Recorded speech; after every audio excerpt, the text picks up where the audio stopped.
संभावित असर यह हो सकता है कि 1984 से जुड़ा इतिहास और पंथक राजनीति एक बार फिर चुनावी चर्चा में आए। दूसरा असर अकाली दल की राजनीति पर पड़ सकता है।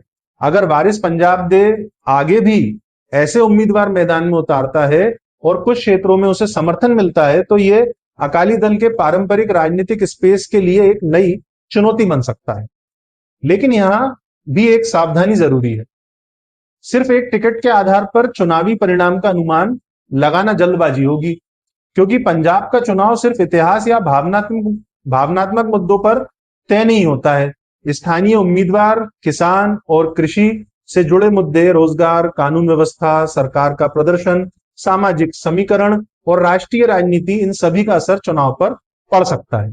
और आम आदमी पार्टी के लिए भी 2027 का चुनाव बेहद महत्वपूर्ण होगा। 2022 में 92 सीटों की बड़ी जीत के बाद अब उसके पास अपना पिछला 5 वर्षों के शासन कामकाज का हिसाब जनता के सामने रखने की चुनौती है। वहीं कांग्रेस, अकाली दल, भाजपा और नए राजनीतिक विकल्प भी अपनी अपनी रणनीति के साथ मैदान में उतरेंगे। इसलिए आज के इस फैसले को सिर्फ एक उम्मीदवार की घोषणा के रूप में देखना शायद पूरी तस्वीर नहीं होगी।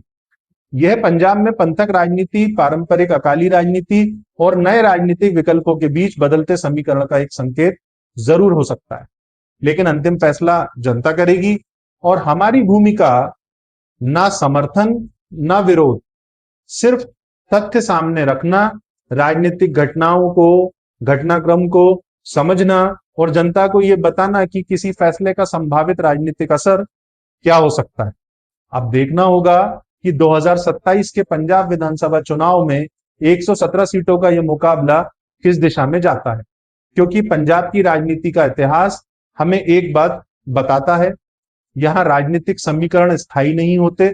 चुनाव आते ही नए सवाल, नए विकल्प और नए समीकरण सामने आ सकते हैं, और शायद 2027 के चुनाव की असली कहानी भी यही होगी। कौन चुनाव लड़ रहा है यह महत्वपूर्ण है, लेकिन उससे भी ज्यादा महत्वपूर्ण होगा कि पंजाब का मतदाता किस मुद्दे और किस विकल्प पर भरोसा करता है। मैं हूं शैलेंद्र मिश्रा शैली। जल्द आपसे फिर मुलाकात होगी एक नए विषय और विश्लेषण के साथ। यहाँ राजनीतिक समीकरण स्थायी नहीं होते। चुनाव आते ही नए सवाल, नए विकल्प और नए समीकरण सामने आ सकते हैं, और शायद 2027 के चुनाव की असली कहानी भी यही होगी। कौन चुनाव लड़ रहा है यह महत्वपूर्ण है, लेकिन उससे भी ज्यादा महत्वपूर्ण होगा कि पंजाब का मतदाता किस मुद्दे और किस विकल्प पर भरोसा करता है। मैं हूं शैलेंद्र मिश्रा शैली। जल्द आपसे फिर मुलाकात होगी एक नए विषय और विश्लेषण के साथ।